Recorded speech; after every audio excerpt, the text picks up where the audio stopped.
forum a quand même pour objectif d'être une banque d'idées, de produire des réflexions concrètes pour alimenter, pour nourrir l'action de nos dirigeants. À partir de là, il y a eu beaucoup de feuilles de route qui ont été établies ici et là, d'autres sont fragmentaires, d'autres sont sectorielles.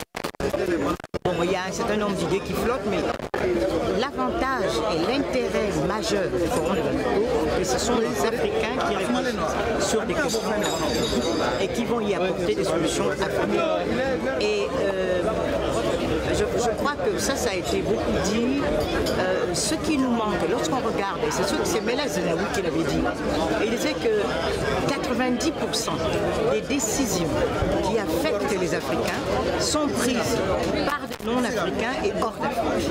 Et alors, c'est pour pallier cette carence absolument criarde qu'il y a maintenant de notre côté francophone des initiatives comme celle-là et qui a 15 ans et qui est en train de s'établir comme une véritable institution pour générer une pensée africaine sur toutes les questions qui nous concernent. Et l'émergence est un des thèmes, je dirais, à la mode depuis quelque temps.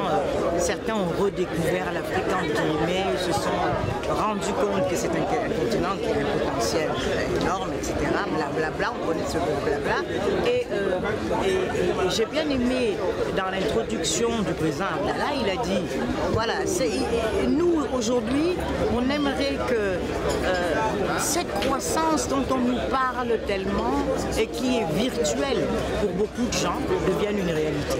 Donc nous, on n'est pas dans des postures ou dans le rabâchage des idées, mais on veut voir concrètement comment faire pour qu'on profite des fruits d'un développement qu'on nous fait miroiter, qui est réel ou virtuel. Enfin bon, il faut clarifier qu'est-ce qui est réel, qu'est-ce qui est virtuel, comment faire pour que tout ça ait un visage et une réalité pour les gens. Et donc, ce forum a pour but donc de créer des idées.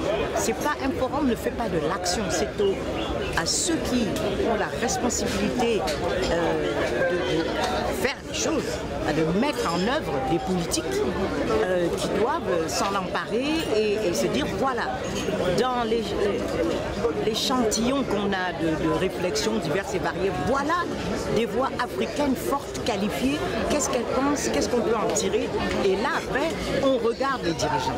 Nous ici on fait notre travail de réflexion, de structurer une pensée sur des thématiques bien précises, parce que là quand on parle de l'émergence, il y aura l'agriculture, les questions de la jeunesse, comment l'inclusion sociale, etc. Donc, ces différentes sous-thématiques vont être sujet à des réflexions variées. Et j'ai bien aimé aussi l'expression du président Abdallah qui disait le métissage intellectuel. On aura aussi les points de vue. Avoir une réflexion africaine ne signifie pas qu'on n'écoute pas aussi ce qui se passe, c'est-à-dire qu'on ne tient pas compte, qu'on ne fait pas appel à des expertises étrangères et c'est à nous après de décider de ce qu'on peut. C'est pour ça que beaucoup sont invités, qui viennent d'Annecy, etc.